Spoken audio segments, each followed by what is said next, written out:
You want to know if he's your friend, really your friend? Call him up at about 10 o'clock one night and say, damn, I'm a little horny right now. Can you swing through? And see what happened. Before you hang up the phone, he'll be there with his Johnson out. Is that a friend? You think he'll say, no, girl, we need to, let me come by and let's talk? I think he would take me up on my offer. Thank you. By the way. I know I'm pretty young. I know you had a caller on that was 20. She was a mess, but I promise you I won't be a mess. How old are you? 20. Okay, what do you got? So I just wanted to say, I want to start off by saying, your monologue spoke to me. You said some things that I really need to hear, in terms of telling ourselves stories and things like that. Having a hard time being vulnerable. I have a guy friend, and our friendship is on the rocks because of that. Because it's hard for me to be vulnerable, all the trauma and all that. So it caused me to hurt our friendship without even knowing it. But I did have 2 questions. They're really short and sweet. Go ahead. Hold you up too long. I've heard you say in your broadcast that men and women, they can't be friends. Can you tell me why? Because that's not our role. Because that's not really our role in your life. Men, well, especially if a woman is attractive. There's a movie called When Harry Met Sally in the 80s or 90s that talks about this. It is not our role to be your friend. Think about 1,500 years ago. Go back any time in history and think about when we were much more farmers or agrarian. Were men and women just hanging out as friends? No. Men and women didn't even start socializing together until Prohibition. And the only reason we did that is because all the liquor had to go underground in the United States. Prior to that, men and women never socialized together. We're not your friends. The men you have in the friend zone, man, quite honestly, this is what it is. You're getting boyfriend level time, attention, and possible resources, and you're not having to give sex. Right. You're getting part of the social contract. You want to know if he's your friend, really your friend? Call him up at about 10 o'clock one night and say, damn, I'm a little horny right now. Can you swing through? And see what happened. Before you hang up the phone, he'll be there with his Johnson out. Is that a friend? You think he'll say, no, girl, we need to, let me come by and let's talk. Let's put on beaches and hug it out. What do you think he would say? I will say recently. What do you think he would say? Before you do that, what do you think he would say? You already know she was going. It sounded like she was about to say the lines have been crossed. Like I've had so many conversations about this, and I've done a couple videos, which I'll link at the end as well for you guys to check out. But it's so weird that women have this fairy tale because so many guys have allowed this friend zone thing to go on, knowing in the back of their mind that they've ravaged her 1,000 times, and that if the chance did come up, that he wouldn't hesitate, like what Kevin just said, call him up late at night, or get in a position where he still gets a hard on in the morning like every other man does, even if he's a gay. And I'll go as far as saying a gay man still gets a hard on in the morning. Oh, he's my friend. I've had women say, oh, I know his girlfriend. He knows my boyfriend. Everything is going. I've had conversations with my peers, coworkers, professionals, and they're like, yeah, I don't care. And I've had married men say they would let their wives go out with another man, in that situation, in a setting, get dressed up and everything. And they want it to be that way, but it's not. Men, that's why you separate boys and girls when they're young. It is a natural inclination, especially like he said, an attractive woman. But if she's unattractive, why are you, what's the friendship? What's going on? What's going on here?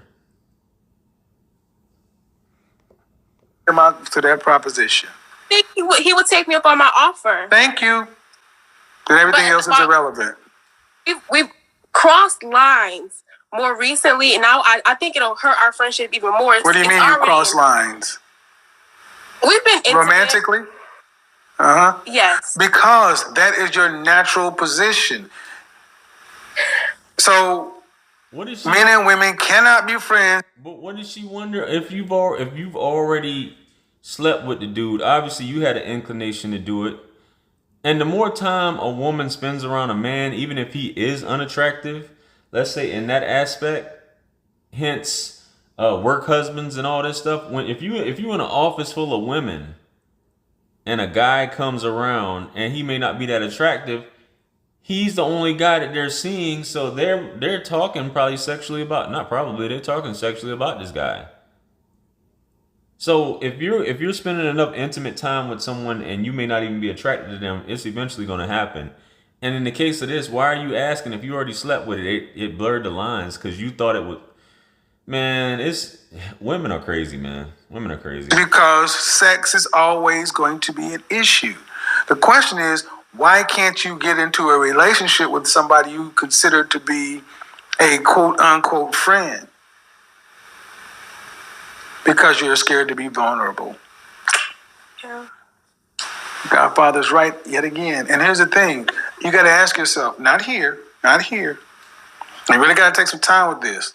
What am I really scared of? And that's a long process. Because you got to look at, typically this goes back to our childhood. What happened, we didn't get something that we needed early on. You're scared that if you break up, you're no longer going to have that confidant. You're going to have to get a new one.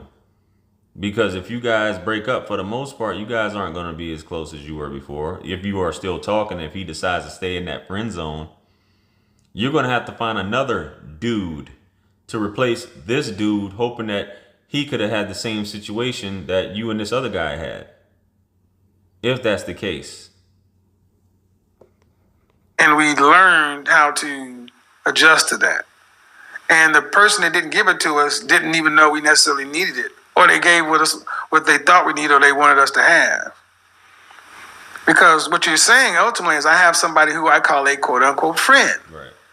And we can do all these things. And women all the time say, I want to be in love with my friend. Right. This woman just said that, right? Yep. And you're saying, well, I have a friend and we've crossed the intimacy line, but I keep wrecking my home because I'm afraid to be vulnerable.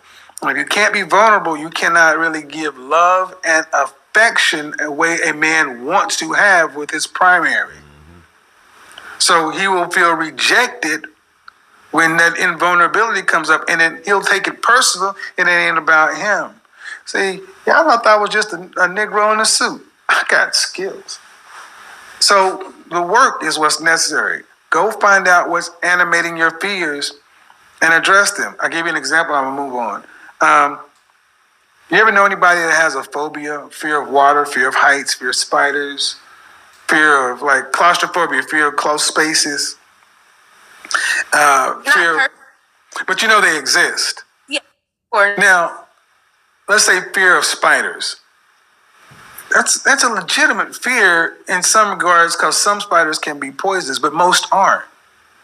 But seeing a spider, it should not make you have a panic attack and feel like you're going to die because of it. It's a hyper reaction to a fear. The fear of intimacy and the fear of vulnerability is common. It's natural. But when you're at some place where you're supposed to be comfortable and with a friend with somebody, those are the people you're supposed to be able to let that guard down with and be comfortable. But somewhere along the lines, you didn't get something you needed in your developmental years. So you've learned how to just block that off. You got to go do that work. Because if you don't unblock this, you'll repeat this cycle over and over again, over and over again. I call it playing tapes. But now we just put it on repeat. Second question. I've called in before. I'm a nurse, and I said that I would like to get my PhD, and I've called in to ask about that. I'm a PhD. But I've heard you say that nurses, we tend not to get the high value band, and I wanted to know why. I've heard you say we tend to avoid you. We tend to avoid because I'm a PhD. One, you tend to be too controlling. Nurses tend to earn enough money to where it's more difficult. Nurses tend to be very independent. Erratic work hours, over dedication to their job because of their workload, their patient loads. You're giving all of your nurturing and everything else to your job, where it should be coming to your man.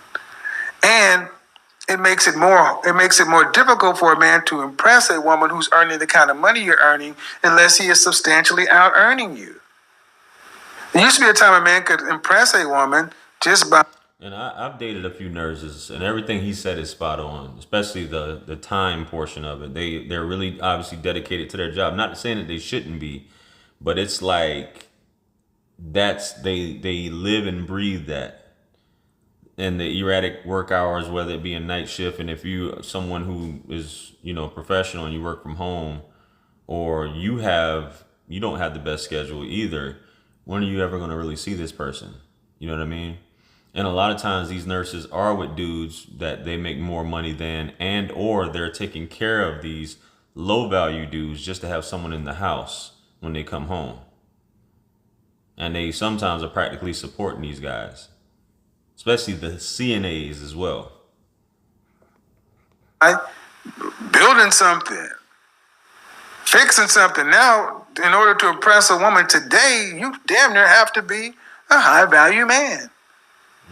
You listen how many women say they want men who are making six figures or more, knowing how small of a pool that is, but that's what they want.